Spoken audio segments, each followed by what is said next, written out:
Yakuza is a game franchise I wasn't aware of until probably around 2018 when I saw gameplay of Yakuza 0 and I was immediately interested in trying it out. Although I didn't actually have the opportunity to play the series until it was ported to the Xbox One in 2020. I started with Yakuza 0 and I was immediately hooked, spending much of my free time in the next year 100%ing each game. I don't really recommend doing that though. So today I've decided to do a little personal ranking of all the mainline Yakuza games. So there won't be Dead Souls or Judgment. I also won't be going over the PS2 Yakuza games. Alright, cool. Let's get into it.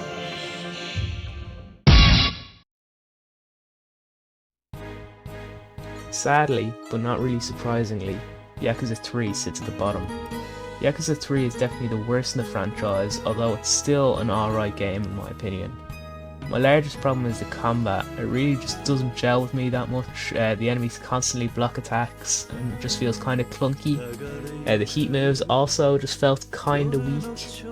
The chase segments I really didn't enjoy. They're just not that fun. And what personally brings up Yakuza 3 for me is the story, the characters, specifically Rikia. He's probably my favourite side character. He's really good. Seeing Kiryu taking care of the orphanage is also really nice. It's an aspect, it's a caring aspect we don't really see beforehand in the previous games. Still, the gameplay is the roughest in the series, but still a fun ride. Plus, it was the introduction of karaoke to the series, which is a major plus in my eyes.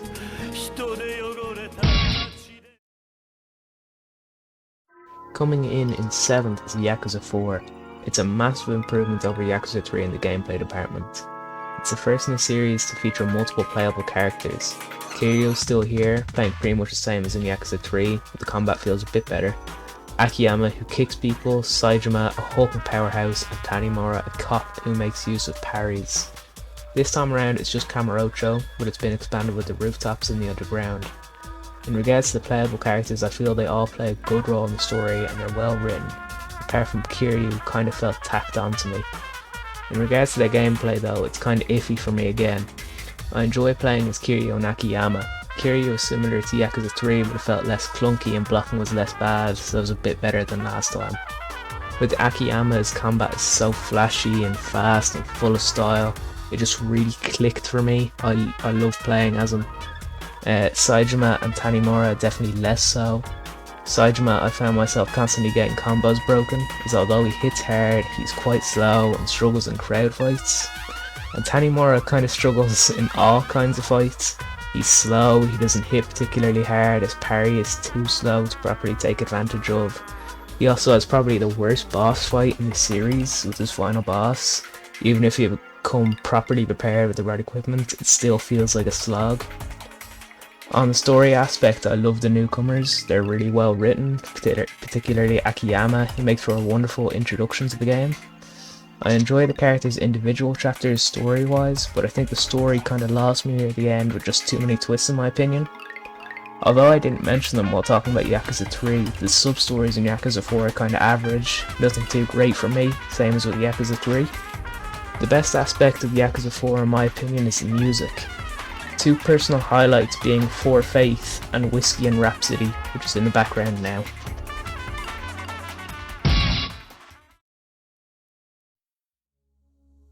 The finale of the Kiryu saga. The story hits hard, it's very heart touching. Story wise, I think this is a great send off for Kiryu. The new cast is really good. It also has one of the better plot twists of the series. Look, I didn't see it coming, but when it was revealed it felt so obvious. Kiryu really shines this time around, and having it be a personal conflict rather than some more of the Tojo clan bullshit was a really good choice. The graphical bump is incredible, it's a great looking game. Hiroshima is especially beautiful. What probably brings down Yakuza 6 most for me is probably the combat and the upgrade system. The reworking of the combat just doesn't feel good to me. Attacks bouncing off a block is really annoying. There's not a lot of heat moves outside of extreme heat mode. The dodge is way too weak at the start of the game, which kind of leads into the upgrade system. You just have to keep eating to slowly build up to another upgrade again and again, and you'll have to grind the clan builder minigame to have enough money. It's just way too slow, and the upgrades don't really feel worth it, especially the flat out boring stat upgrades.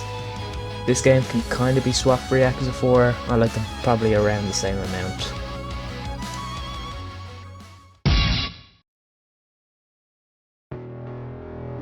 Up next is Kiwami 1, a remake of the original Yakuza game from the PS2 using the same combat system as Yakuza 0. Since it's a remake of the Yakuza 1, it's only Kiryu and Kamurocho.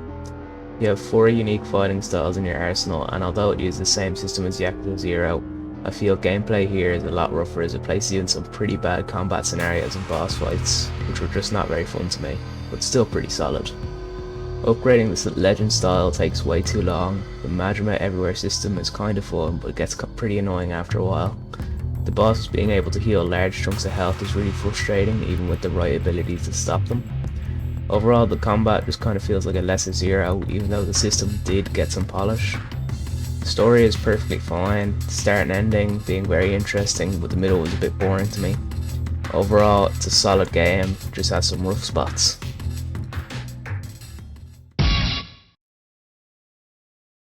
In 4th place is Kiwami 2, a remake of Yakuza 2 on the PS2. For gameplay, it's just a much improved Yakuza 6. I thought the level up grind was a lot less bad than Yakuza 6. There's much more heat actions. You can actually keep weapons in your inventory this time, unlike 6. The bouncer missions are fun, although having to do each of them multiple times on different difficulties is pretty annoying. The clan creator still isn't great. Yakuza 2 is also home to what I feel is the strongest story and the best antagonist in the series with Ryu Goda. He's also the first entry on the list where I'd say I really enjoyed most of the sub-stories. There's also the addition of the Majima saga, which I felt was kind of unnecessary and I didn't think it was too fun, but more Majima is always a bit of a plus. Overall, a really enjoyable game, but the other entries that are coming up I just prefer a lot more.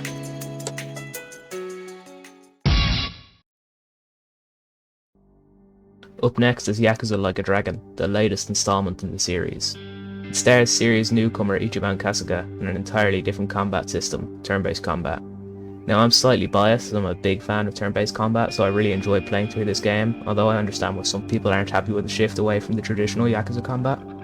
There's definitely some problems with the combat, as I feel it's slightly shallow and there's a lot of grinding in the endgame, especially for the optional dungeons and the best weapons. There's also not really much need to switch jobs apart from getting healer, but that's a minor issue. I absolutely adore the new cast. Ichiban is a great new protagonist, he's so charming and goofy, it's a very interesting shift away from Kiryu. The entire cast is honestly really great, the story is really intriguing. I played with subtitles, from what I've seen the dub is really solid. The sub-stories are probably my favourite in the series, all the side content is really solid. The soundtrack is probably my favourite in the series, just some really great tracks throughout the whole game. I'm very excitedly looking forward to the next installment in Ichiban's saga, which will hopefully fix some of the issues I had with Like a Dragon.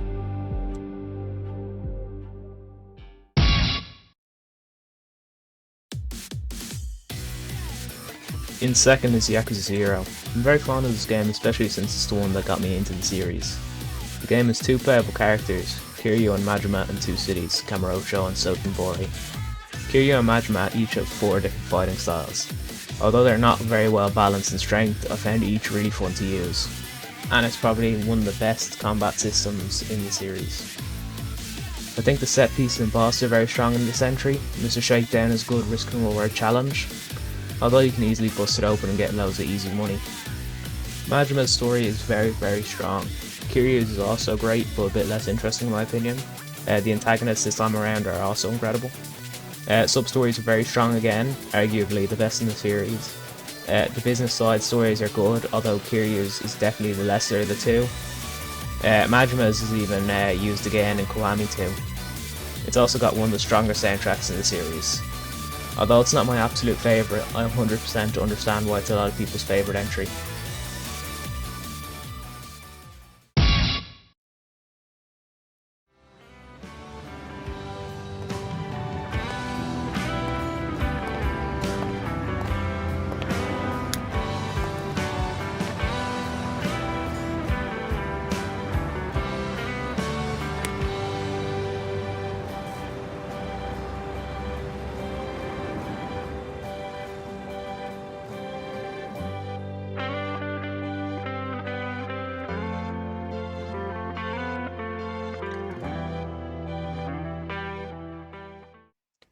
In first place is Yakuza 5, by far my favourite game in the series.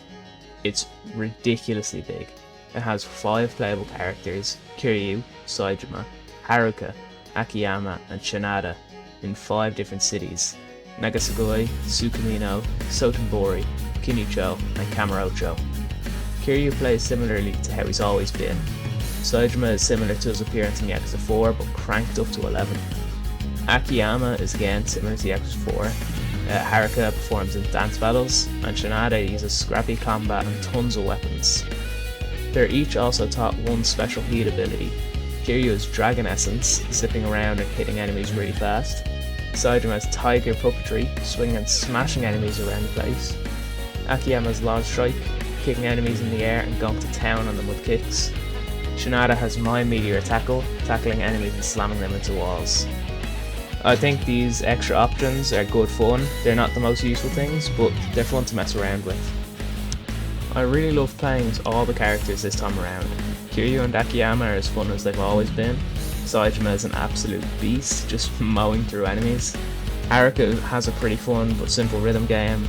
I love Shinada's really scrappy combat, and his unique weapon movesets make for some fun combat. This game also has some of my favourite heat actions in the entire series. They just feel so powerful and strong. Along with some great sub-stories, each character apart from Akiyama has a fairly expansive side story.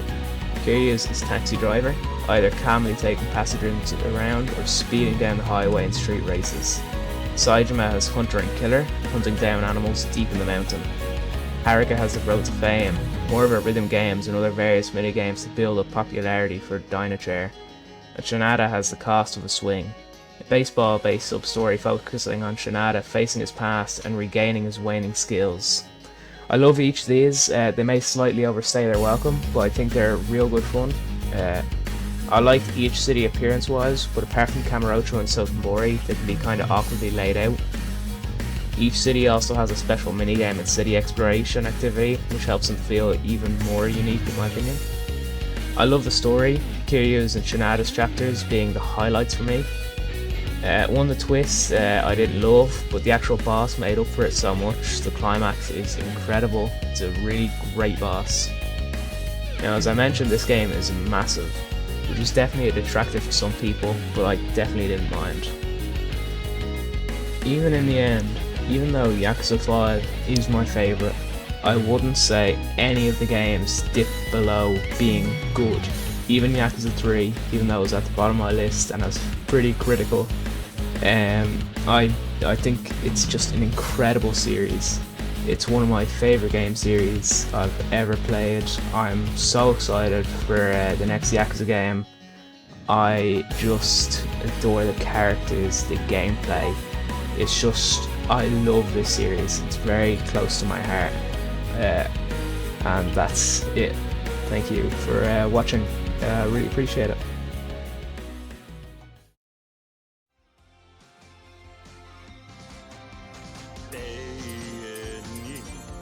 Okay, so that's the video done. I just want to say big thank you if you watched it to the end. I really appreciate that. I know my reading wasn't incredible. There was a lot of ums and ahs in there because I'm not very used to making these sort of videos. There's a chance the sound mixing is also terrible, and the editing is rough in general. This is my first time ever making a video like this, so hopefully it wasn't too bad, and hopefully what I had to say was interesting to you. And that is it. Thank you very much for watching.